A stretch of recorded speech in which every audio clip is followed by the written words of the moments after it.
terá início a reunião dos 100 dias de governo com exibição de vídeo institucional.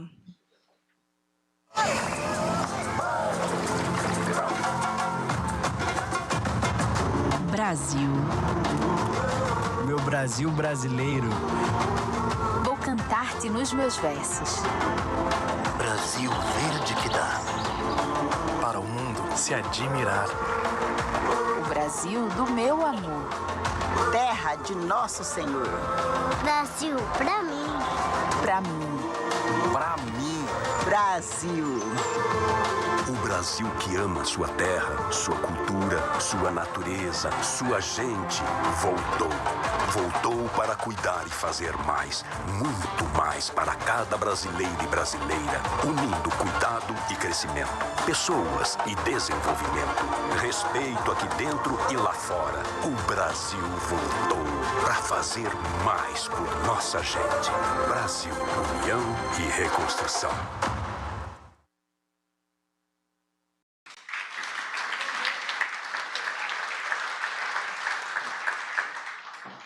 Com a palavra, o ministro de Estado-chefe da Casa Civil, Rui Costa.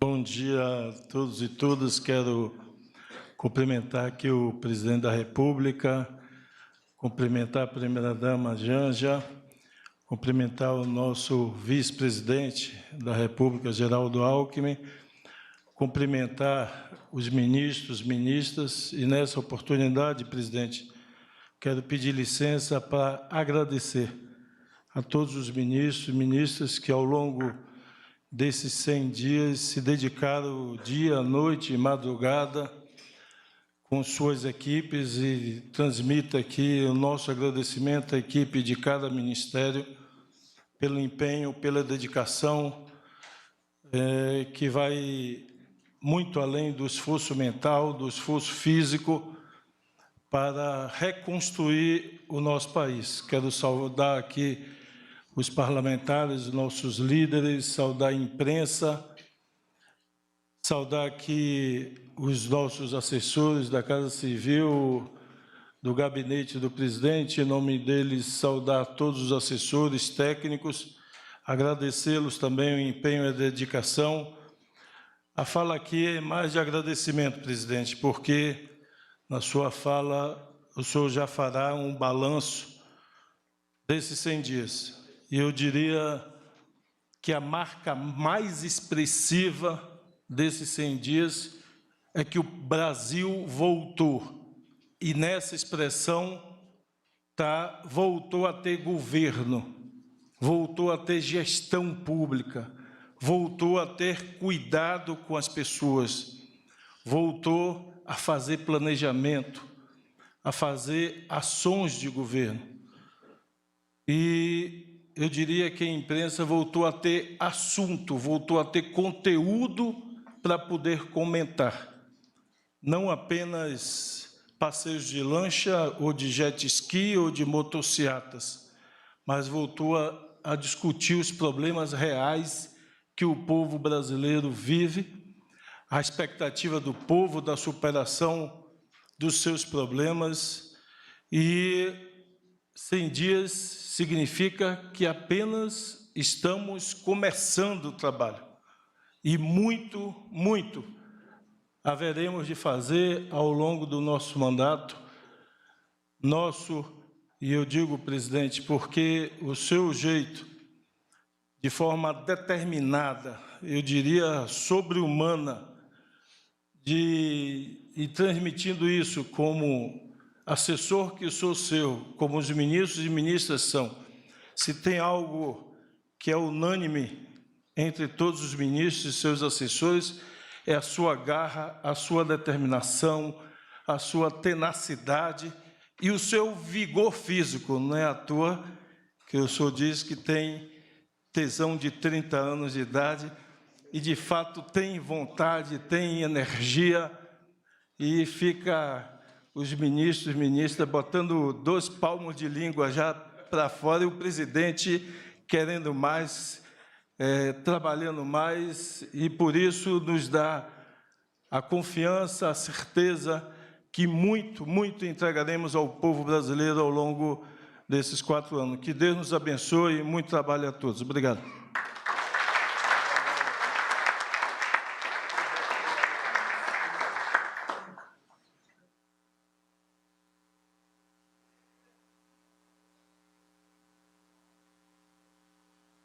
Pronuncia-se neste momento o vice-presidente da República e ministro de Estado do Desenvolvimento, Indústria, Comércio e Serviços, Geraldo Alckmin.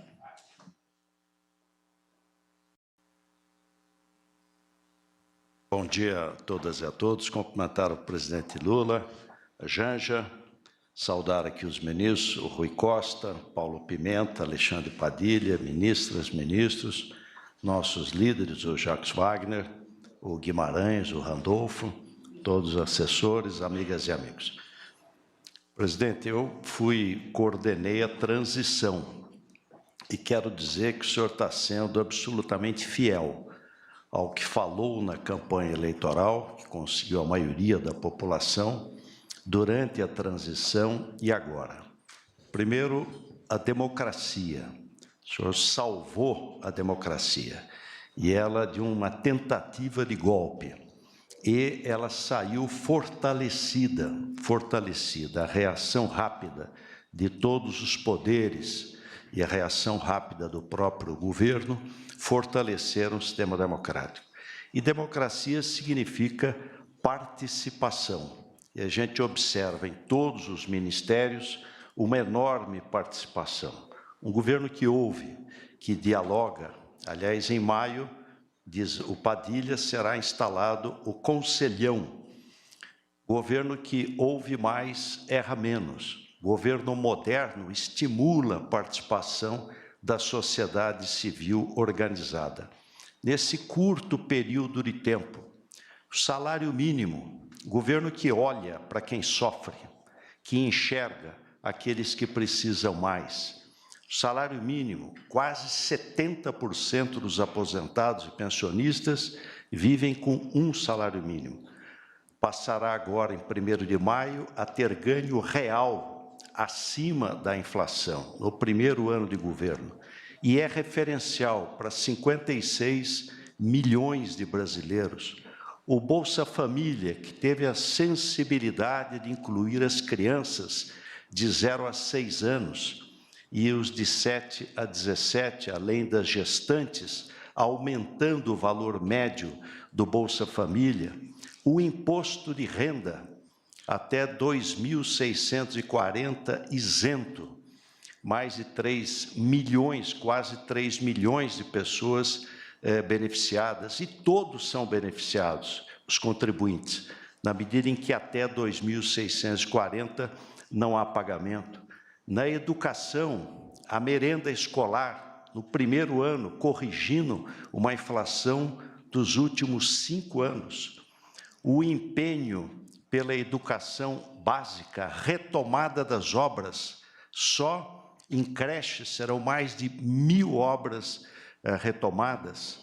A saúde, a campanha da vacinação, o recurso para santas casas de misericórdia e hospitais filantrópicos, 1,5 bilhão, mais médicos, já 6.000, chegará a 15.000 médicos, os recursos para redução de fila, cirurgias, exames, enfim, em todas as áreas da infraestrutura, do desenvolvimento, onde nós olharmos da ciência e tecnologia, o meio ambiente, a sustentabilidade, a retomada do Fundo da Amazônia, a luta pela sustentabilidade, enfim, compromissos rigorosamente cumpridos.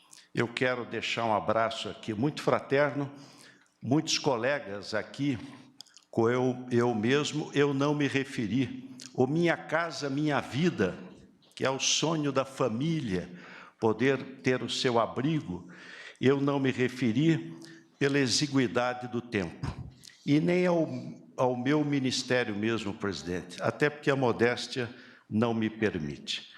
Mas quero dizer, na área internacional, chanceler, o Brasil voltou nesta união e reconstrução. O clima é outro, né? A liberdade é outra, a participação é outra, a gente percebe isso na rua. A presença do senhor presidente, nos momentos tristes, de dificuldade, aprendi com meu pai, é na hora da dor e da morte que você tem que estar presente. Não precisa ir na festa, não precisa ir nas bodas, não precisa ir nas comemorações, mas é preciso estar presente junto aos momentos de dificuldade. Quanta coisa em benefício do nosso país. Se Juscelino Kubitschek dizia que era 50 anos em 5, nós podemos dizer, presidente Lula, que foram 1000 dias em 100. Bom trabalho.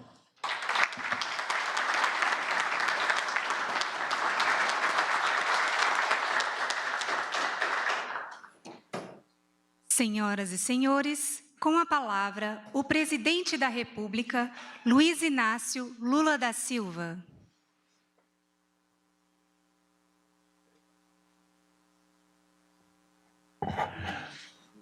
Os últimos anos não foram nada fáceis, né? Crise, pandemia, alta dos combustíveis, inflação, a volta da fome.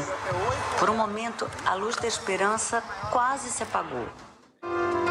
Mas, de um tempo para cá, as coisas estão diferentes. Você já percebeu?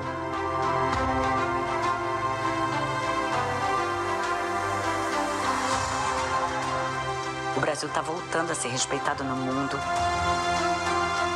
Programas importantes como o Bolsa Família e o Minha Casa Minha Vida já estão de volta.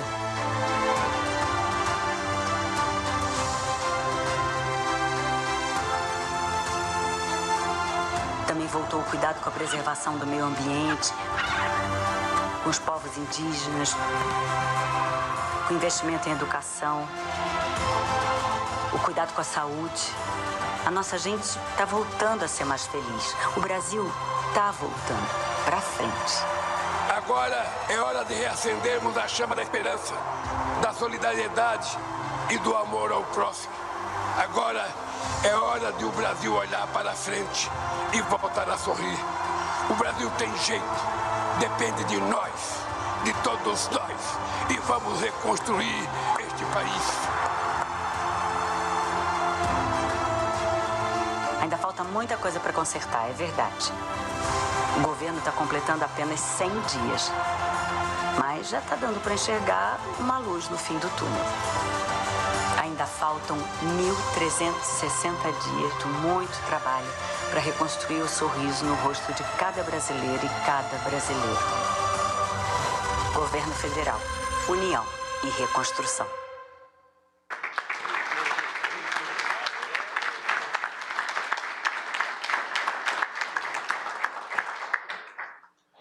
Bem, queridas companheiras ministras, queridos companheiros ministros, minha querida companheira Janja, queridos companheiros assessores que trabalham conosco nessa empreitada, queridos companheiros e companheiras da imprensa,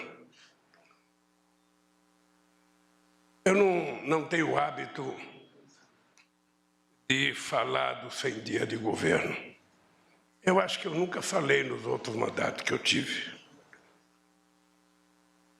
Mas eu acho que é importante lembrar que, da outra vez, eu recebi o governo de um presidente democrata, um companheiro que tinha uma história de luta nesse país pela democracia, pelos direitos humanos. Um companheiro que tinha, sobretudo, uma marca de civilidade que o ex que eu estou substituindo agora não tem. Então, foi uma coisa muito leve, e eu não sei se a gente discutiu 100 dias naquela ocasião. Até porque, naqueles 100 dias, nós não tínhamos aprendido sequer sentar na cadeira. E hoje, Haddad, 100 dias, eu ainda não tenho a cadeira de presidente para sentar. Porque me parece que for fazer uma licitação, parece que é 6 meses, 5 meses, 8 meses, e o Rui Costa não está conseguindo. Eu vou trazer uma cadeira de casa para sentar na presidência da República. Mas uma coisa que é importante é o agradecimento a cada companheiro. Porque se não fosse a dedicação de vocês, se não fosse a compreensão de vocês do momento histórico que a gente está vivendo, sobretudo depois da memorável posse e depois da tentativa de golpe no dia 8 de janeiro, quando a sociedade brasileira viu, depois de muito tempo, as instituições brasileiras se juntarem para defender a democracia. Eu não sei em que momento histórico tinha acontecido aquele gesto de que o Palácio do Planalto, o Congresso Nacional e a Suprema Corte se reuniram para defender as instituições brasileiras e para defender a democracia. Foi um gesto que eu penso que vai marcar o nosso mandato, porque não foi um gesto qualquer. Aquilo foi uma tentativa de golpe feita com a maior disfarçatez por um grupo de reacionários, por um grupo de fascistas, por um grupo de extrema-direita que não queria deixar o poder, que não queria acatar o resultado eleitoral, sobretudo depois da quantidade de bilhões e bilhões e bilhões do orçamento que foram utilizados na perspectiva de ganhar as eleições. Eu digo sempre que se juntar todos os presidentes da República, desde a proclamação da República até essas eleições agora, a soma de todas as candidaturas junto não gastaram o que esse cidadão gastou na perspectiva de perpetuar o fascismo desse país. E, obviamente, que eu devo a vocês e ao povo brasileiro a volta da democracia. Todo mundo que já tinha lutado contra o regime militar, todo mundo que já tinha brigado pelas diretas já, sabe o quanto foi difícil, o quanto foi sofrível a gente ganhar as diretas, que não veio como direta, veio pelo colégio eleitoral, mas elegendo um homem como o Tancredo Neves, que era uma figura pessoalmente extraordinária, assimilável e um democrata. E agora nós sabemos o que foi o período de 2018 a 2022, nós sabemos o que esse país passou, nós sabemos as ofensas que a democracia sofreu, nós sabemos as ofensas que as mulheres sofreram, que os negros sofreram, que os democratas sofreram, que a Suprema Corte sofreu, que o Poder Judiciário sofreu. Nós sabemos as ofensas que os governadores sofreram. Acho que nunca antes na história do Brasil um presidente da República tinha tratado os entes federados com tanto desrespeito como foram tratados governadores e como foram tratados prefeitos nesse país e como foram tratados deputados, mesmo com o orçamento secreto. Então, nós estamos criando uma fase nova na história do país. Eu sei que muitas vezes a imprensa exigente, como sempre, nos cobra, e eu acho que nós, dessa vez, mais maduros que somos, mais experientes, sobretudo pela quantidade de ex-governadores, ex-prefeitos, ex-secretários que estão fazendo parte do governo, a gente tem muito mais capacidade do que as pessoas que vêm pela primeira vez, que têm que aprender como é que funciona a máquina pública nesse país. E eu queria dizer para vocês que o meu otimismo não é exagerado. Eu, se não acredito numa coisa, eu não faço.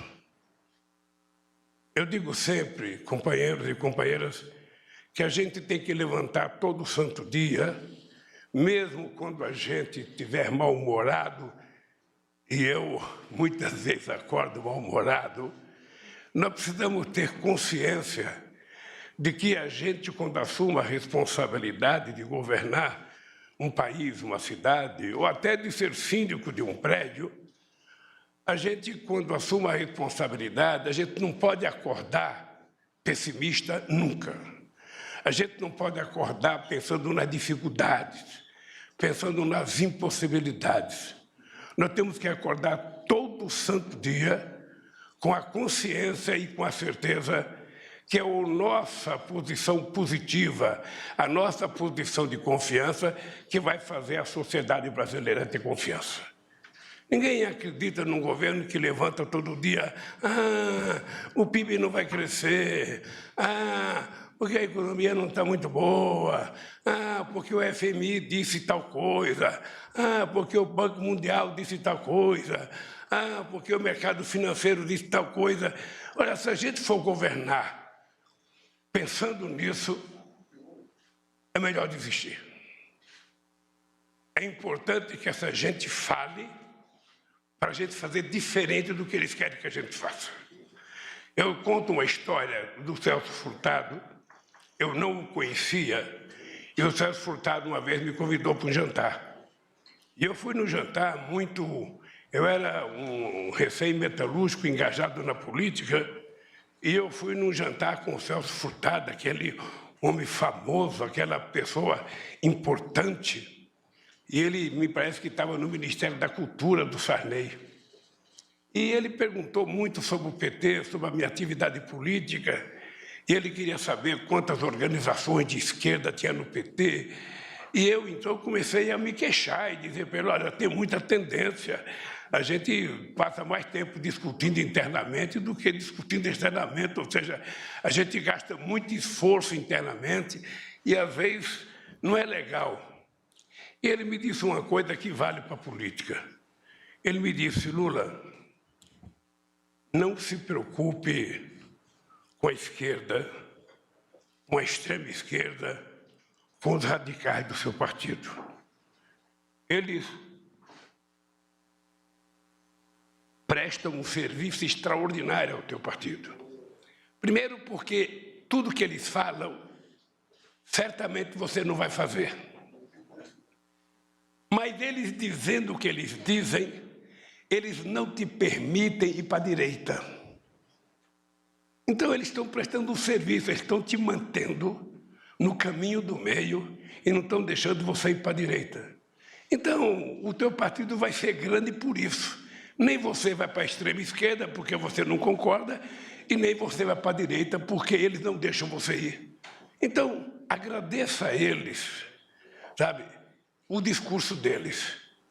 E eu quero dizer para vocês, agradeçam as pessoas que acham que o Brasil não vai bem. Agradeço as pessoas que fazem crítica a gente, porque eles estão dizendo exatamente aquilo que a gente não deve fazer. Eles estão dizendo para vocês, olha, façam outra coisa. E eu falo, sobretudo, na dificuldade que nós estamos enfrentando. Sabe, eu sempre vejo os governantes dizer porque não é possível fazer tal coisa porque não tem recurso, não é possível fazer tal coisa porque não tem recurso. Eu vou dar um exemplo para vocês de um material que a minha companheira, acho que foi a Sandra Brandão, me mandou hoje de manhã. É uma pequena coisa, mas serve de amostra para a gente acreditar naquilo que a gente está fazendo. Investimentos em rodovias. Eu vou pegar os 3 meses, até março. Eu estou pegando aqui todos os valores empenhados até março. Nós, em 2023, já empenhamos 3 bilhões e 300 milhões de reais. No ano passado, foram empenhados apenas, até março, 892 milhões de reais. Investimento em recursos hídricos. Nós, até março, investimos 323 milhões de reais. O ano passado, até março, só 82 milhões de reais. investimento em ciência e tecnologia. Não estou nem falando das bolsas. Nós investimos até março 535 milhões de reais. Eles investiram 128 milhões de reais. Infraestrutura de saúde, nós investimos até março 145 milhões de reais. Eles investiram até março do ano passado só 56 milhões de reais. Hidrovias, nós investimos 328 milhões de reais até março. Eles investiram apenas 34 milhões de reais. Habitação, nós investimos até março 203 milhões de reais. Eles, o ano passado, não investiram nada. É apenas uma pequena demonstração de como nós vamos fazer a diferença nesse país. E nós vamos fazer a diferença superando as dificuldades que se apresentarem para nós. Eu poderia pegar o meu ministro da Agricultura como o rei do otimismo aqui no nosso governo. Pense num cidadão otimista. Pense num companheiro que, perto de mim, ele vai bater de 10-0. Ele foi para a China agora, ele acha que vai triplicar a produção agrícola para vender para a China. Cada lugar que ele passa, se abre a nova contratação de um frigorífico brasileiro. Ele nem sabe se a gente tem tudo para exportar que as pessoas querem comprar. Eu, sinceramente, já tive muitos ministros da Agricultura. Mas, meu caro, mais otimista que você, até o Haddad está otimista com você. Eu sei que você foi falar com o dinheiro com o Haddad e ele falou, nossa, que boa proposta. Mas é assim que a gente tem que ser. É assim que a gente tem que ser. Eu, antes de começar a ler o que eu tenho aqui, eu queria dizer para o Lupe o seguinte, eu vejo notícia na imprensa das filas da Previdência Social. Eu não sei o que está acontecendo na Previdência, mas eu queria te dizer que um dia nós acabamos com a fila da Previdência Social. Um dia, o trabalhador brasileiro não precisava apresentar documento para requerer aposentadoria. Era a Previdência que mandava um documento para a pessoa dizendo, fulano de tal, você já completou seu tempo de aposentadoria, seu salário é tanto, está à sua disposição, pode vir receber. Nós já tivemos um dia, Lupe, que a mulher que ia dar um parto recebia o auxílio maternidade quase concomitantemente com o nascimento da criança. Nós já vivemos nesse país um dia em que uma perícia médica demorava 9 meses para ter marcado, e nós reduzimos para a mais demorada ser em 5 dias. Significa que nós já fomos capazes de fazer isso, e significa que nós vamos voltar a fazer isso. As pessoas se preparem, porque nós vamos voltar a tratar o povo com muito respeito. E assim vale para todas as áreas. Vale para todas as áreas. Nós ainda temos muita gente que não gosta de democracia impregnada aqui. Aliás, Nisa, eu depois quero conversar com você, porque eu vou tomar uma decisão, que nesse palácio não trabalhará ninguém que não tenha cartão de vacina nesse país. Ninguém. Aqui vai entrar, as pessoas terão que ter cartão de vacina. Porque isso vale inclusive para as audiências que eu vou dar. É exigir cartão de vacina para as pessoas aprenderem a, se não se respeitar, respeitar os outros. Porque a pessoa pode até querer ter o direito de ficar doente, mas ele não tem o direito de transmitir a sua doença para outra pessoa. E é por isso que a gente tem que ser duro. Eu vou tomar essa decisão de exigir, falando na frente da minha ministra da Saúde, que aqui nesse palácio só vai trabalhar e só vai entrar quem tiver cartão de vacina. Eu vou para a China segunda-feira. Eu, quando terminar essa reunião aqui, eu vou ter que fazer exame de Covid. Faço aqui. Quando eu chegar lá, vou ter que fazer outra vez. Quando foi encontrar com Xi Jinping, tem que fazer outra vez. Olha, eles estão corretos. Eles estão corretos, eles têm 1 bilhão e 400 milhões de chininhas. Eles têm que cuidar, sabe, desse, como nós temos que cuidar dos nossos. Então, companheiros, depois desse preâmbulo, eu vou entrar na área do sofrimento, que é ler uma coisa que eu escrevi para vocês aqui. Primeiro, eu quero começar citando a frase que é o mote disso aqui, uma frase pequena, mas que, segundo os meus comunicólogos, significa a enormidade do desafio que cumprimos nesses primeiros 100 dias de governo. O Brasil voltou. O Brasil voltou. Antes de tudo, o Brasil voltou a ter governo.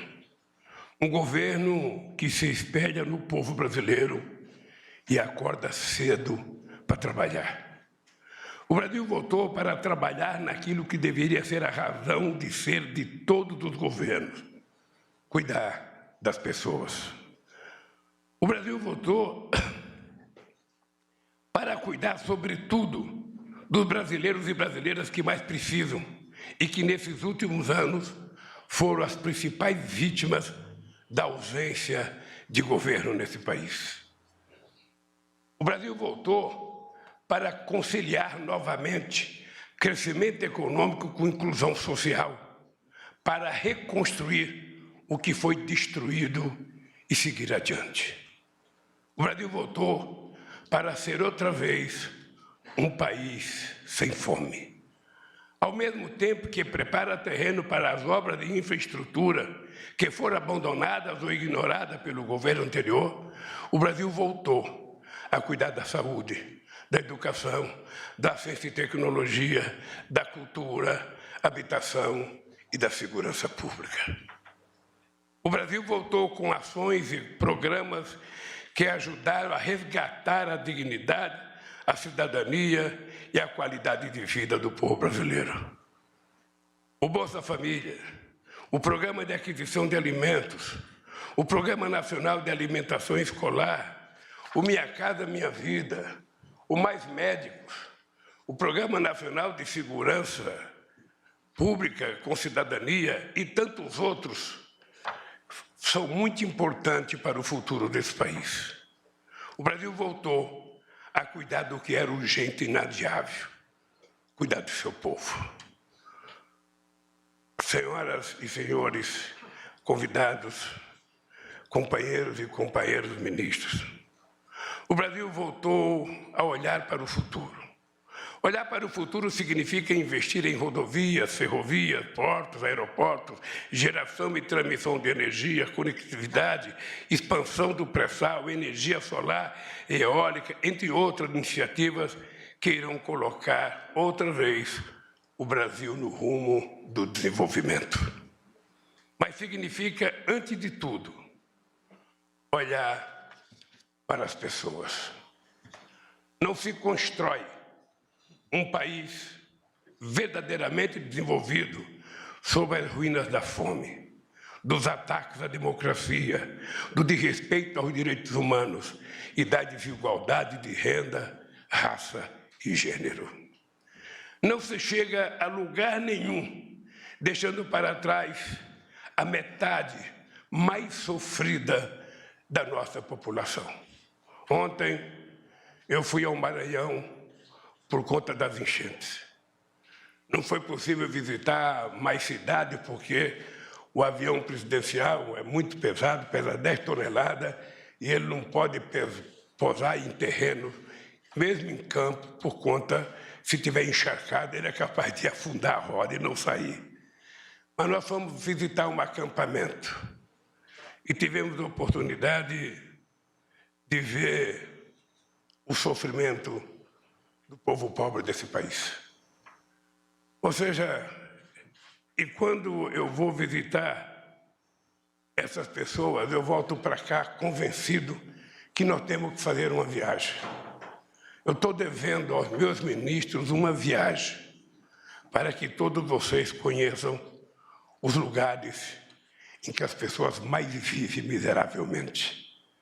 Porque tem pessoas que não precisam tanto do governo, setores médios da sociedade. É só a gente fazer a nossa reforma tributária justa para a classe média, que eles precisam um pouco da gente. Os mais ricos não precisam. Os muito ricos, às vezes, precisam porque sonegam, ou às vezes não pagam o imposto necessário, ou às vezes querem muito dinheiro emprestado. Mas nós temos que olhar decisivamente aqui quem foi prefeito, quem foi governador, sabe que não tem outro jeito da gente ser humano se a gente não governar para as pessoas mais humildes, para as pessoas mais sofridas, para as pessoas que verdadeiramente precisam do Estado. Você tem gente que tem água, tem esgoto, tem luz, tem tudo, tem internet, banda larga, tem tudo. E tem outras pessoas que não têm nada. É para essas pessoas que não têm nada que a gente precisa levar um pouco. E todo mundo aqui sabe que o pouco que a gente leva para essas pessoas pobres deixa eles agradecidos por resto da vida. E é para essa gente que vocês estão aqui. É para essa gente que eu convidei vocês para ser ministro. E por isso foi preciso reerguer alicerces, pavimentar novamente a estrada em direção ao futuro. E foi o que vocês tão bem fizeram nesses primeiros 100 dias de governo. O Brasil voltou a cuidar da saúde com mais médicos, renovado e ampliado, que vai aonde a população desassistida está, e com o Programa Nacional de Imunização, para evitar que um único brasileiro adoeça ou morra por falta de vacina. Ao mesmo tempo, a primeira etapa dos mutirões de cirurgias começou em todo o país. E eu espero que o Farmácia Popular logo, logo esteja implantado também em todo o território nacional. O Brasil voltou com ações efetivas de combate à violência contra as mulheres e avançou no combate à desigualdade de gênero no mundo do trabalho, enviando ao Congresso Nacional a Lei de Igualdade Salarial entre mulheres e homens. Vocês da imprensa precisariam perceber o seguinte: parece que essa lei já existia desde 1943, quando foi criada a CLT. Toda vez que você lia, estava dito lá, salário igual, sabe, para o mesmo trabalho. Mas se você fosse ler os artigos seguintes dos parágrafos seguintes, tinha tanta coisa dizendo que não era bem assim, sabe, que a mulher terminou não tendo o salário igual. Então nós mandamos agora um projeto de lei que eu acho que todos os senadores, liderados pelo Jacques Wagner e pelo Randolph, vão votar 100%, porque são todos defensores da igualdade. E a Câmara, com Guimarães, certamente eu terei praticamente os 513 votos, garantindo que a mulher, uma vez na vida, seja aprovada e tratada com o respeito que elas merecem, enquanto mulheres, enquanto profissionais no mundo do trabalho.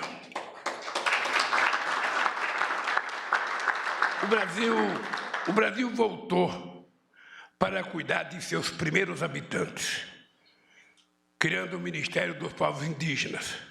Deflagrou ações de emergência para interromper o genocídio do Yanomami, culpado pelo governo anterior.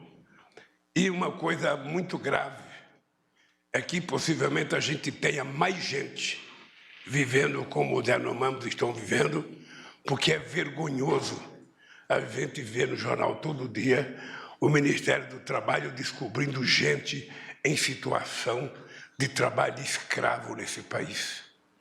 É um negócio degradante para quem é democrata, para quem é civilizado, para quem é humanista. É degradante você ver que no centro de São Paulo, no centro de Minas Gerais, no centro dos grandes metrópoles desse país, tem gente sendo tratado como se ainda a escravidão existisse no nosso país. E uma coisa tem que ser dita: nós não temos que ser respeitosos com essa gente. A lei tem que ser dura. A lei tem que ser dura porque não é possível no século XXI, no primeiro quarto desse século, a gente saber que esse país ainda tem trabalho de escravo, mesmo ele ter sido abolido em 13 de maio de 1888. É preciso, companheiros ministros, que nas áreas que vocês trabalham sejam duros, para que a gente não permita que isso aconteça. O Brasil voltou para fazer reparação histórica ao povo negro deste país, com o Ministério da Igualdade Racial, a titulação de terras quilombolas e a cota para negros nas escolas e nos cargos de chefia no serviço público. O Brasil voltou a cuidar de seus biomas, sobretudo da maior floresta tropical do planeta, com o restabelecimento do Fundo da Amazônia e a criação e instalação da Comissão de Prevenção e Controle do Desmatamento. O Brasil voltou a ter uma política externa ativa e altiva, como diria o meu companheiro Celso Amorim, retomando as boas relações com todos os países do mundo. O Brasil voltou a dialogar com prefeitos, governadores, deputados e senadores. O Brasil voltou a conversar, sobretudo, com a sociedade civil, por meio da recriação do Conselho Nacional de Segurança Alimentar e o Conselho de Desenvolvimento Econômico, Social e Sustentável, que vai fazer sua primeira reunião logo depois que eu retornar da China. E muitas outras participações. O companheiro Márcio, na Secretaria-Geral, deve ter pelo menos umas 30 entidades da sociedade civil participando da maior conjunto de participação de forças democráticas da sociedade popular, participando ativamente do governo, ajudando a pensar, a elaborar e ajudar a executar políticas públicas nesse país. O Brasil voltou a cultivar a harmonia e o convívio republicano entre os três poderes, cujo maior exemplo foi a pronta reação à tentativa do golpe de 8 de janeiro. No dia seguinte à barbárie, os três poderes marcharam juntos, do Palácio do Planalto ao Supremo Tribunal Federal, passando pelo Congresso Nacional, para dizer alto e bom som, não ao fascismo, e sim à democracia.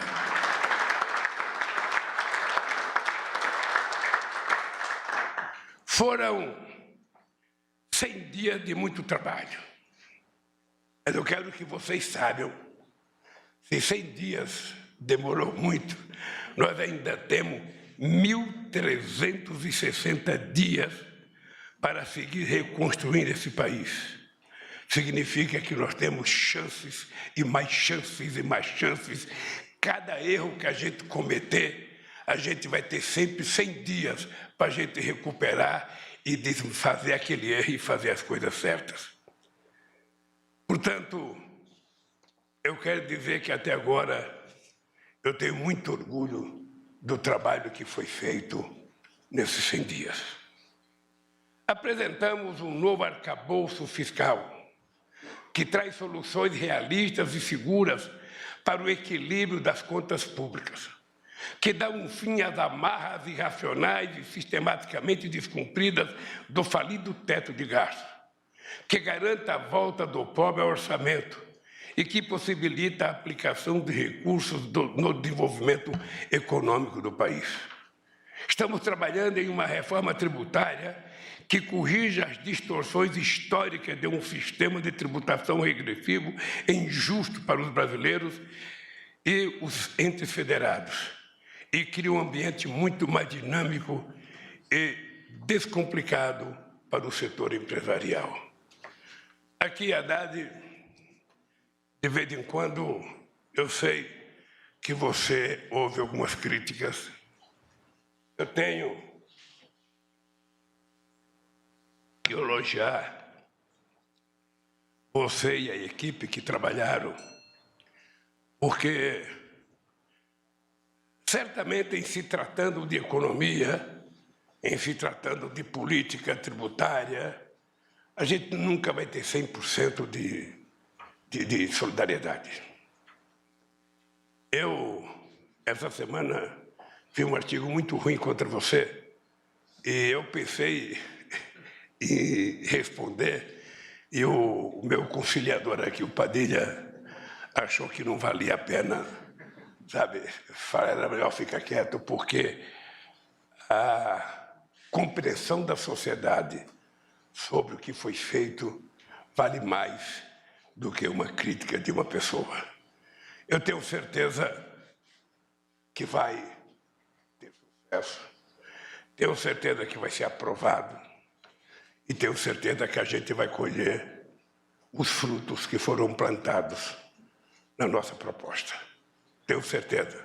Continue.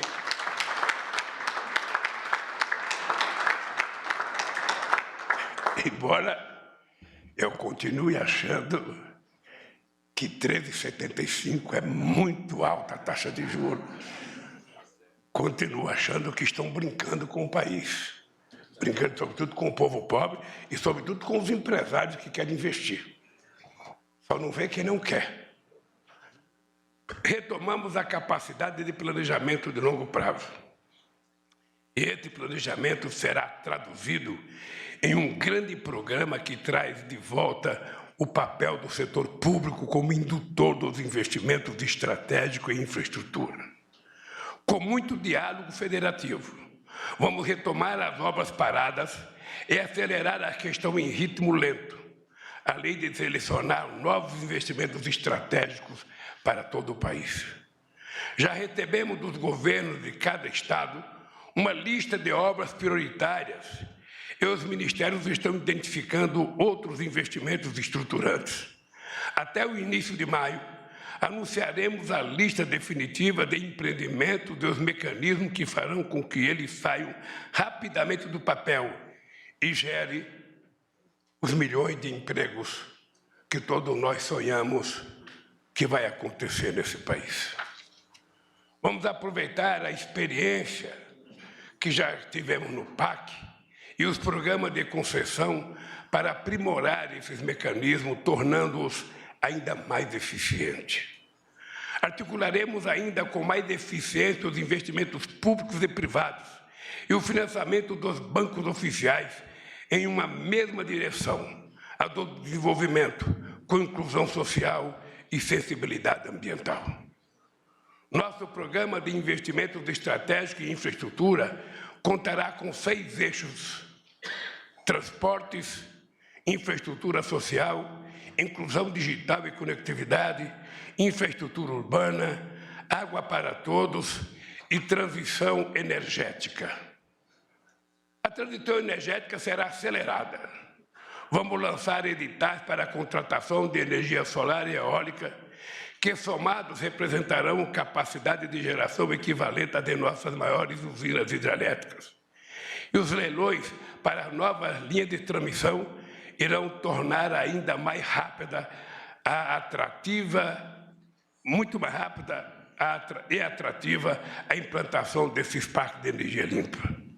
E não perderemos a oportunidade de nos tornarmos uma potência global do hidrogênio verde. É importante lembrar aqui a questão das linhas de transmissão. Quem é governador de estado, já foi governador de estado, quem já trabalhou no governo federal, sabe que é preciso, a gente tem que trabalhar junto a produção da energia com a linha de transmissão. Nós temos casos em que a energia estava sendo produzida e a gente não tinha linha de transmissão. Eu poderia lembrar, se eu não me falha a memória, Madeira, Santo Antônio e Giral, em que a gente aprontou, a gente tinha que fazer uma linha de transmissão para Araraquara, em São Paulo. E na execução dos projetos teve tanto problema, teve tanto empecilho, que ficou pronta as 2 hidrelétricas e a gente não tinha a rede de transmissão ainda pronta para trazer. Isso não pode acontecer. Os nossos estrategistas em projetos aqui, sobretudo estou falando para a Casa Civil, estou falando para o Rio, para a Vila de Belchior, é preciso combinar, sabe, que saia junto. Cada tijolo é 1 metro de fio, não 1 centímetro de fio, para que as coisas terminem mais ou menos junto, para que a gente não possa perder tempo.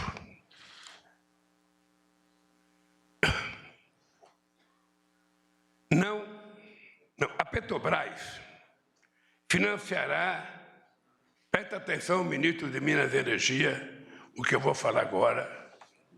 A Petrobras financiará a pesquisa para novos combustíveis renováveis.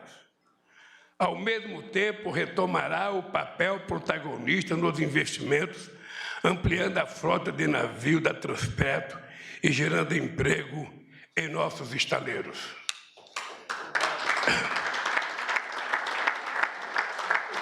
É importante vocês, companheiros ministros, saberem o que eu penso. Eu nunca achei a Petrobras uma empresa de petróleo. A Petrobras sempre foi mais do que isso. Ela é uma empresa de energia. Ela é uma empresa, era a empresa que historicamente foi a empresa que mais investiu em pesquisa nesse país. É a empresa que mais investiu em inovação nesse país. A descoberta do pré-sal foi resultado de bilhões e bilhões de investimentos, coisas, só para vocês terem ideia, quando nós chegamos em 2003, ela tinha 3 bilhões de investimento, quando nós saímos ela tinha 30 bilhões de investimento. Se não for assim, ela não tinha virado a potência que virou, e é por isso que eles estão tentando destruí-la para vender as coisas. Vocês sabem que nós tomamos uma decisão, o ministro fez uma carta ao Conselho, tinha 44 empresas colocadas à disposição para vender, 6 já estavam assinadas, nós conseguimos suspender 38 empresas que estavam para ser vendidas, parou. Inclusive, os trabalhadores do Correio ficaram muito satisfeitos do Correio não ser mais privatizado. É engraçado, eu lembro do Correio sendo discutida a privatização no tempo que o Antônio Carlos Magalhães era ministro da Comunicação do Sarney.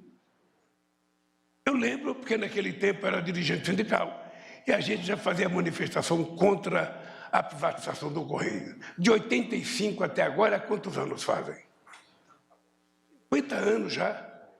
E ainda estão tentando privatizar o Correio, e nós brigando para que ele não seja privatizado, porque ele presta um serviço extraordinário à sociedade brasileira. Na inclusão digital e conectividade, levaremos internet de alta velocidade para as escolas e para os equipamentos sociais, a exemplo de postos de saúde, melhorando o acesso dos profissionais e dos usuários aos prontuários e exames. Eu espero, Isa, que a gente possa ter, sabe, a telemedicina funcionando com todo vapor no Brasil inteiro e que toda a sociedade, mesmo aqueles mais humildes, possa um dia ser assistido por um grande médico de um grande centro urbano pela medicina. No transporte, as ferrovias, rodovias, hidrovias, portos voltarão a ser pensadas de modo estruturante. Reduzirão o custo do escoamento de nossa produção agrícola e incentivarão o florescimento de uma nova base industrial mais tecnológica e mais limpa. Aliás, uma coisa muito particular, está sendo construída uma grande empresa de carga aí perto do aeroporto de Brasília, não sei se você já viu, uma grande empresa. Você presta atenção que se essa empresa for construída, a quantidade de caminhão que vai passar pelo trajeto que a rede vai para o aeroporto vai transformar esse aeroporto na Avenida do Estado em São Paulo. Então é importante que essa empresa habilmente seja convidada a procurar um outro trajeto para fazer a sua estrada e não interromper, sabe, o já difícil funcionamento do caminho do aeroporto. Só para você pensar nisso. Tá, eu lembrei agora, vamos acelerar as construções das ferrovias essenciais para a integração do país e escoamento da nossa produção. Aqui no meu discurso estavam as rodovias que a gente vai fazer, eu resolvi tirar por divergência sobre algumas ferrovias que eu acho que tem problema e que nós precisamos primeiro consertar, como diria o Tarso Genro, fazer uma concertação com os investidores para a gente poder colocar no papel. Além disso, vamos equacionar as concessões de rodovias e aeroportos que ficaram desequilibradas, retomando os investimentos previstos. No eixo de água para todos, A integração do São Francisco retomará seu ritmo. Concluiremos obras fundamentais, a exemplo da adutora do Agreste Pernambucano, do Cinturão das Águas do Ceará, do canal Acauã-Araçagira, Paraíba, e da barragem Oiticica do Rio Grande do Norte. A Fátima nunca mais vai reclamar quando tiver pronto essa barragem. Na infraestrutura urbana, investiremos fortemente na melhoria das condições de habitação e vida das pessoas que moram em favelas, palafitas e outros locais precários. E vamos tirar do papel obras de prevenção a desastres causados por cheias e deslizamento. Aí é importante, meu companheiro ministro da cidade, ter em conta que você tem andado, e é importante ver se a gente consegue priorizar a gente ir acabando com as palafitas existentes nesse país, porque não existe jeito de morar mais degradante do que morar numa palafita. Minha Casa Minha Vida contará, eu não sei se vai dar para contratar 2 milhões. Eu espero que você tenha sucesso, como já está tudo pronto. Eu acho que é possível fazer, mas é importante lembrar que nós precisamos pensar não apenas nas pessoas de 1 salário mínimo, mas pensar também nas pessoas que ganham 3, 4 salários mínimos, que essa gente se sente um pouco prejudicado, dizendo que a gente só pensa no mais pobre. A gente não quer pensar só no mais pobre. O mais pobre é prioridade, mas a gente quer pensar no conjunto da sociedade brasileira. O novo marco do saneamento, aprovado na semana passada e assinado por mim 2 decretos, remove as amarras que por tanto tempo impediram o investimento no setor. Em 10 anos, vamos praticamente universalizar o fornecimento de água tratada e a coleta e tratamento de esgoto com investimentos públicos e privados. A qualidade de vida das cidades não se faz apenas de casas, saneamento e transporte. É exatamente por isso que o programa também conta com um eixo específico para infraestrutura social, com investimento em hospitais, escolas, creches e centros de cultura e de esportes. Para além do programa de investimentos estratégicos em infraestrutura, lançaremos em maio o Plano Safra do agronegócio. Queremos aumentar a produtividade no campo e criar mecanismos que garantam a sustentabilidade socioambiental nesse país. O Brasil voltará a ser referência mundial de sustentabilidade e enfrentamento das mudanças climáticas e cumprirá as metas de redução da emissão de carbono no desmatamento zero. Nós temos um compromisso até 2030 de chegar ao desmatamento zero na Amazônia. Eu sei que não é uma tarefa fácil, até porque a Marina ainda está numa fase de montar o que foi desmontado, desde contratar gente até equipamento para que a gente possa voltar a ter um padrão de fiscalização que a gente tinha há 10 anos atrás. Então é importante que as pessoas compreendam que as coisas não são fáceis, mas que nós vamos cumprir. O desmatamento será combatido em todos os biomas brasileiros. Desenvolveremos a economia da sociobiodiversidade, integrando a pesquisa científica e o conhecimento tradicional. A mudança para uma economia de baixo carbono será tratada como estratégia de desenvolvimento do país. A transformação da estrutura produtiva nacional passará por uma reindustrialização verde e digital. O combate às mudanças climáticas também se dará nos centros urbanos. Vamos incentivar e promover ações de redução de emissões do carbono na mobilidade urbana e na construção civil. Queridos companheiros e companheiras, para quem está com fome, está acabando aqui.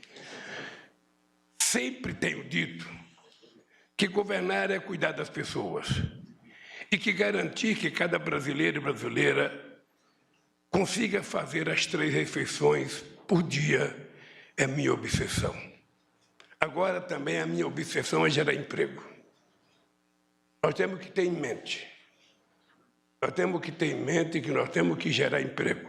Ontem, companheiro Wellington, estou olhando para você, lembrei, ontem o Carrefour cometeu mais um crime de racismo. Mais um crime. Um fiscal do Carrefour acompanhou uma moça negra que ia fazer compra, achando que ela ia roubar. Ela teve que ficar só de calcinha e sutiã para provar que ela não ia roubar. É a segunda vez que o Carrefour faz esse tipo de coisa. Então a gente tem que dizer para a direção do Carrefour, se eles quiserem fazer isso no seu país de origem, que faça. Mas nesse país aqui, a gente não vai admitir o racismo, sabe, que essa gente tenta impor ao Brasil. O Brasil sairá novamente do mapa da fome, com a integração das ações já existentes e outras que serão articuladas pela Câmara Interministerial, que reúne 24 dos 37 ministros. É você que reúne esses 24 ministros? Vai ter trabalho, viu, Rui? A população mais pobre e a classe média precisam ser livres das amarras da dívida. Nós, companheiro Haddad, companheiros ministros, nós durante a campanha prometemos fazer um programa chamado Desenrola. E eu lembro que eu dizia na campanha que se a gente não fizer, dá a impressão que a gente está enrolando o povo. Como o programa chama Desenrola, Haddad, eu queria que você, a sua equipe, fizesse uma conversa na Casa Civil, preparasse esse programa para a gente lançar. Por mais dificuldade que a gente possa ter, tem que ter um começo.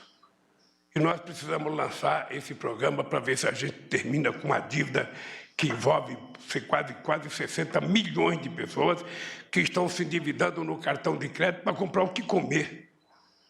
Não tem sentido. Então, vamos desenrolar. Pelo amor de Deus, vamos desenrolar aí.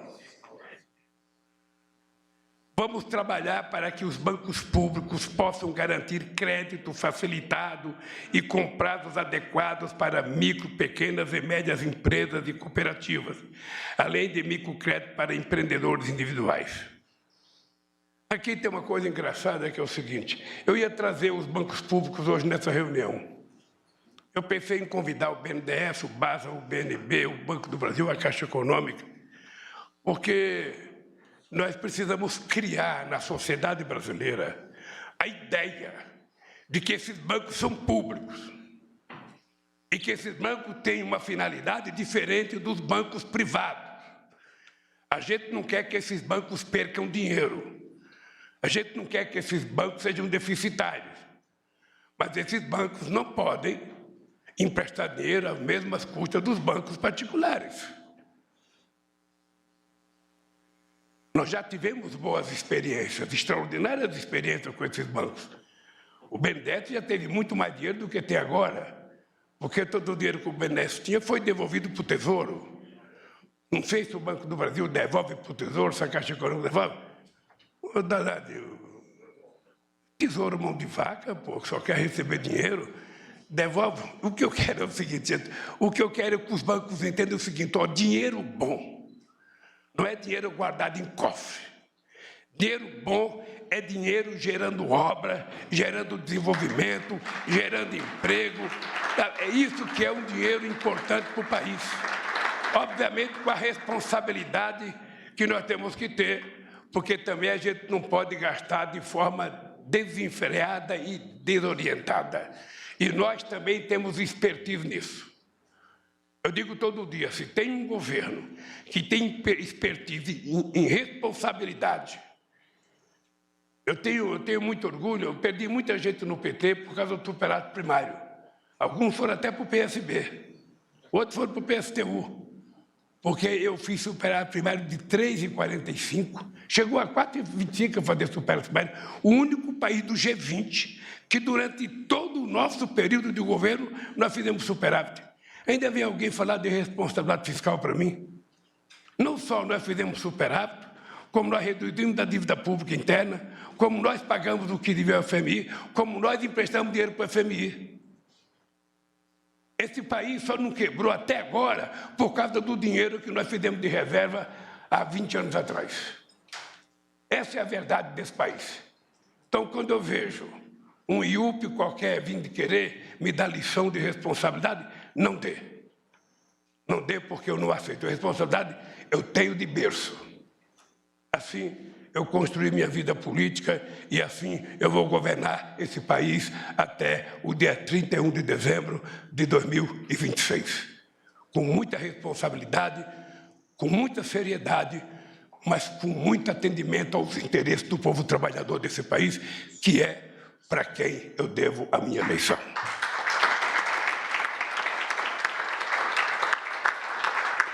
Nossas crianças e jovens vão recuperar o tempo perdido na pandemia. Em conjunto com estados e municípios, desenvolveremos política para superar a defasagem no ensino, a evasão e o abandono escolar. A escola de tempo integral, da creche ao ensino médio, ganhará maior amplitude e os nossos estudantes terão educação de muita qualidade. Aí é importante, eu quero aproveitar a reunião de ministros para explicar uma coisa. Esse dia teve uma polêmica na imprensa aí sobre a questão do ensino médio, de que o Camilo não queria, o Camilo aceitava ou não aceitava.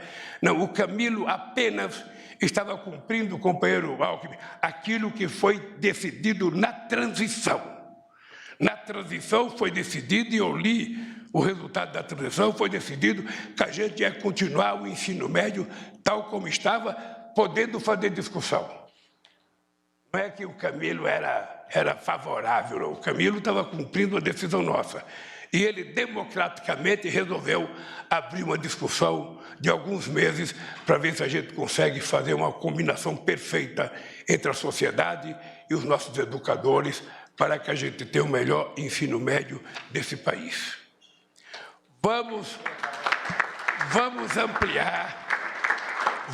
Ampliaremos vagas nas universidades, retomaremos o Programa Nacional de Assistência Estudantil, que assegura a permanência de estudantes carentes no ensino superior.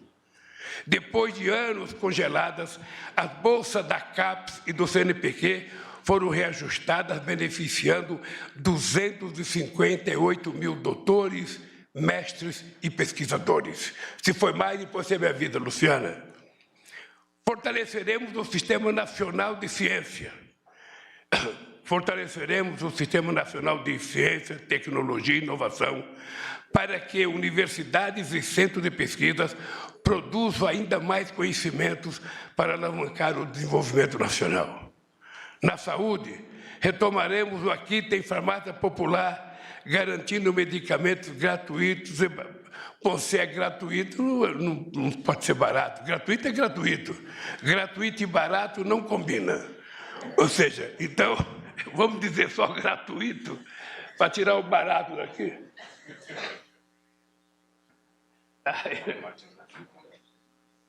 Na saúde, retomaremos o Aqui Tem Farmácia Popular, garantindo medicamentos gratuitos para a população brasileira. E implantaremos a rede Atenção Médica Especializada Multiprofissional, perto do usuário, que precisa de consultas, exames, cirurgias, com menor tempo de espera. Aqui o Padilha se lembra que em 2012 a gente vinha de um comício em Campinas, ele, ministro da Dilma, a Luísa Mercadante, ministro da Dilma, eu, companheiro da Dilma, paramos num restaurante para almoçar e saiu essa discussão dos mais médicos. Tá? Na época eu tinha dúvida dos mais médicos e falava, olha, a categoria não vai aceitar. De forma não aceitou, mas foi muito importante implantar o programa. Mas eu dizia naquela época que o povo brasileiro tem uma carência histórica. O povo brasileiro precisa ter acesso ao tal dos especialistas. O que é especialista? Porque, como não tem quase mais clínico geral, né, antigamente o clínico geral fazia o que um mecânico de manutenção faz numa fábrica. ele atende todas as máquinas e tenta consertar todas. O clínico geral é aquele cara que bate o olho no Haddad e fala: Haddad, você está com problema. Haddad, você não está com problema. Aí fica fazendo pergunta para o Haddad: você está tossindo, você está fazendo isso, você foi ao banheiro. Hoje você não tem mais, você tem especialista de dedo mindinho. Eu já não tenho mais porque perdi meu dedo mindinho. Você tem especialista de mão, de pé, de joelho, de cotovelo, de orelha esquerda, orelha direita, de olho esquerdo, olho direito. Tem especialista para tudo. O que é bom. O que é bom, certamente é bom. Sabe? Mas o que é importante é que a pessoa mais pobre não tem acesso. Nízia, as pessoas mais pobres, eles vão no SUS, ou vão na UPA, vão no unidade de saúde, ele encontra o médico lá. Aí o médico vai. Você sabe que muita gente pobre já chega no médico pedindo exame. Não precisa nem o médico pedir. Todo mundo já fala: me dá um exame de fezes, pede um exame de urina, um exame de sangue. Eu sei disso porque o sindicato tinha um laboratório. E eu fui diretor, sabe, desse departamento médico. O cara, até para dente, o cara chega no dentista: arranca meu dente. Naquele tempo não tinha esse negócio de tratamento de canal, de ortodontia, não. O cara, e a fábrica pagava o dia se arrancava um dente. Imagina a situação. O nego arrancava até dente de dentadura, na perspectiva de ganhar o dia. Então, o que eu acho que precisa ser feito, Nívia? Eu sei que é difícil, mas eu estou favorável, eu não sei o custo. Nós precisamos de dinheiro para a saúde, mas eu acho que o SUS deveria fazer convênio com toda a rede médica de especialista do país. E se o cara tirar um especialista, a Simone vai no médico. Chega lá, ela fala: doutor, eu estou com um problema. Falo: você precisa procurar um tal do especialista. Sabe? Às vezes o SUS não oferece. Então, nós temos que ter convênio para dizer: você vai naquele lá, o SUS vai pagar. Porque hoje está difícil, querida. Muita gente morre porque não consegue ter acesso ao especialista. E é o que a maioria do povo... Ontem eu fui naquele lugar pobre visitar. Se você soubesse a quantidade de gente doente, reclamando, o prefeito estava na minha frente. Pensando: a gente vai no médico, mas não tem médico, Lula. A gente vai, não sei, mas não tem nada. Eu quero especialista. Minha mãe está com dor no coração, meu pai está com catarata. Então, essa é uma coisa que eu sei que não é fácil. Eu não poderia estar dizendo isso aqui para você. Eu, como presidente, eu deveria mandar você fazer. Mas eu sei que não é fácil. Então, ao invés de mandar, eu vou pedir, só pedir. Vamos tentar ver se todos nós juntos conseguimos criar uma política de fazer o povo ter mais acesso aos chamados especialistas, para o povo poder ser atendido plenamente. Bem, companheiros de conversa, está terminando, Haddad. Bom, cuidar das pessoas também é garantir sua segurança, em especial daqueles que mais sofrem com a violência. Uniremos, não é que eu pulei um parágrafo aqui, uniremos os estados e municípios, a sociedade civil, isso é a tua responsabilidade, Dino, organizada em um pacto para enfrentar o massacre dos jovens negros da periferia. As políticas para combater todas as formas de violência contra as mulheres serão ampliadas por meio do programa Mulher Viver Sem Violência e das novas unidades da Casa da Mulher Brasileira. E garantiremos que não haja impunidade aos agressores. Essa é uma coisa, companheira Cida, que, embora você seja ministra das Mulheres, esse problema envolve justiça, envolve polícia, envolve tanta gente, que nós temos que ser muito duros contra a falta de respeito. Eu vi ontem na televisão um surfista, um malandro, sabe, que estava surfando, não sei em que lugar do mundo, sabe? Esse cara, uma mulher estava surfando e a mulher deu uma cruzada nele, ele ficou com raiva e deu um murro na cara dela. E depois que saiu da água, resolveu dar mais murro. Ou seja, se isso acontece nessa classe média, alta, sabe? Porque não é pobre que vai surfar na Austrália.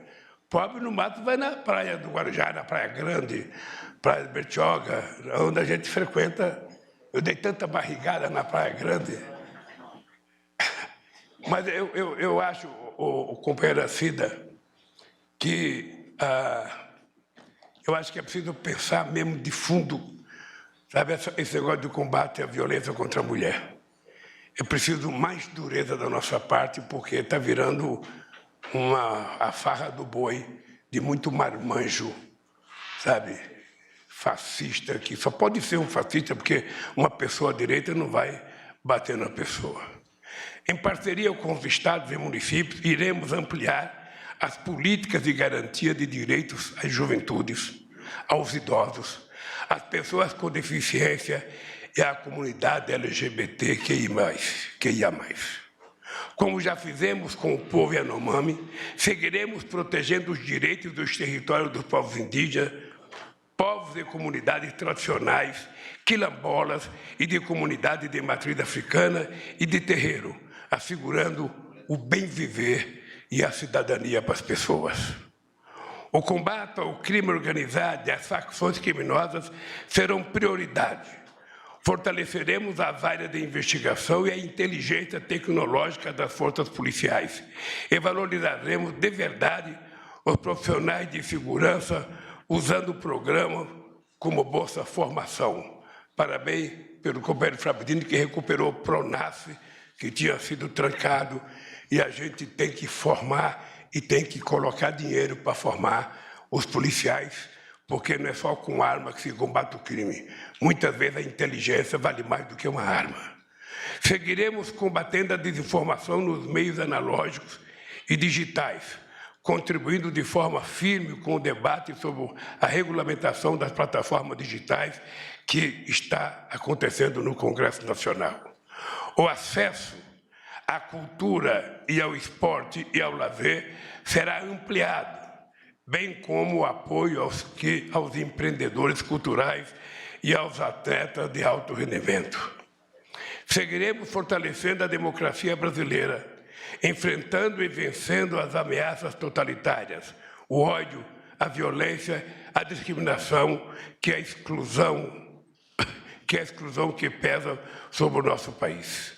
Ampliaremos ainda mais o diálogo com o Legislativo, o Judiciário e os entes federados e com toda a sociedade brasileira. Ainda neste semestre, serão deflagrados os debates no Plano Plurianual Participativo, que a companheira Simone e o companheiro Márcio estão organizando.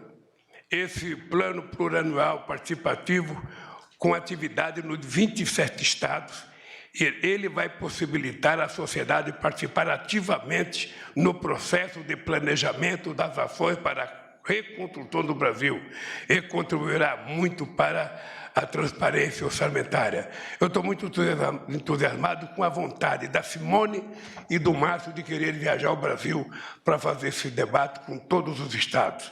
Eu acho essa uma prática extraordinária. Companheiras e companheiros, finalmente acabou. Cada ministra e cada ministro aqui presente, juntamente com suas equipes, merecem todo o nosso reconhecimento pelo tanto que foram capazes de entregar em tão pouco tempo. Mas a mensagem principal que deixo aqui é a seguinte: se preparem, pois temos de trabalhar muito mais. Eu quero dizer para vocês, companheiros e companheiras, que eu vou me reunir muitas vezes com vocês. Eu vou cobrar muitas vezes de vocês, porque eu quero que vocês façam parte da geração que participaram do governo que resolveu o problema desse país. Se não resolver definitivamente, mas tentar mostrar para a sociedade brasileira que esse país não pode ser um país como se fosse, sabe, uma coisa menor, uma coisa insignificante. Um país que nunca dá certo, quando dá certo, volta para trás, sabe? E os governantes se conformam. É impressionante como as pessoas se conformam. Ah, mas é assim mesmo, presidente, ele sempre viveu assim, ele sempre foi assim, sabe? Ele sempre comeu assim, sabe? Não é possível que a gente se conforme, não é possível que a gente perca o direito de ficar indignado. Não é possível. Sabe, se a gente não ficar indignado, a gente não conserta esse país. A gente não pode se conformar com o empobrecimento desse país. Nós vivemos um período de festa nesse país, Haddad. Nós vivemos um momento em que esse país era o país do povo mais feliz, reconhecido por todas as pesquisas da ONU.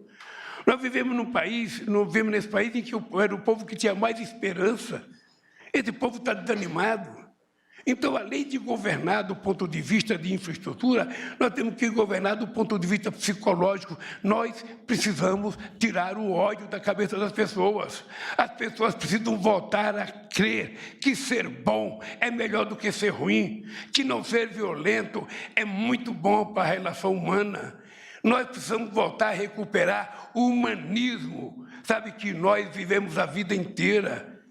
Ser solidário, ser afável, ser respeitoso, não aceitar ofensas baratas como a gente vê todo santo dia, em todos os lugares. Então, o nosso compromisso não é só fazer estrada, porto, aeroporto, fazer faculdade, fazer escola, não, é isso também. Mas percebe que nós temos uma tarefa a mais, gente, é de trazer o país de volta à civilidade. É de fazer com que as pessoas falem bom dia no elevador para outra pessoa que também está pegando o elevador, porque se o cara aperta o terceiro, o outro aperta o segundo, já são inimigos. Nós temos que ser solidários com o cara que está com o carro na nossa frente. Ele não é nosso inimigo porque está na nossa frente, ele tem o direito de ter o carro. Então percebe que a nossa tarefa, além de governar, é conversar muito. Você que é bom de conversa, Camilo, esse jeitão cearense seu de conversar, sempre muito calmo, nos ensine e nos ajude. Então, eu vou terminar dizendo o seguinte, companheiros, a frase que traduz tudo que eu falei até agora. O Brasil voltou a ter futuro, e isso é apenas o começo. Parabéns a vocês pelo trabalho feito até agora.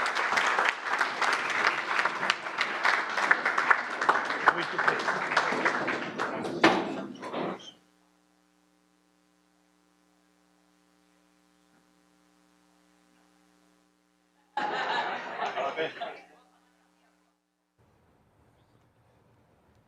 Você acompanhou conosco o balanço dos 100 dias de terceiro mandato do presidente Lula, um período marcado pela retomada de programas sociais, como Minha Casa Minha Vida, Bolsa Família, Programa de Aquisição de Alimentos e o Mais Médicos.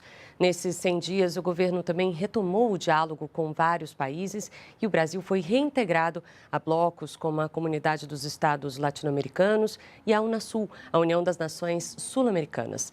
Na economia, foram apresentadas as novas regras para as contas públicas. O governo ainda freou a privatização de empresas públicas estratégicas e fechou o acordo sobre o reajuste de 9% nos salários dos servidores federais.